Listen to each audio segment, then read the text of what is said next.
এই যে আলতা কি শুনি এগুলো দিয়ে কি করবো? আপনারা কইছিলাম না আলতা শুনে না দেখা যায়। এই যে লই আইছি দেখুন, দাম কত পড়ছে জানুন নি?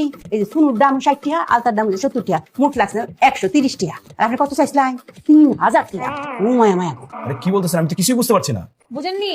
বুঝিয়ে বলছি। এই যে আমার মায়েরকে দেখেন, আমার মায়ের চেহারা এমন ছিল না। এর আগে গোলাপ ফুলের মতো টসটস করেছে, কিন্তু এখন এখন কেনই মনে হয়েছে কেন? মায়েরকে দেখে আমি বুঝে গেছিলাম যে আমার মায়ের শরীরের মধ্যে চুনো নবাব। মাকে আমি কতবার বলেছি মায়ের চুনো দাও চুনো দাও, দিছে না। আমার কথা সে শুনেনি। আজকে যদি আমার কথা শুনতে তো এই চুনো রূপটা হইতো।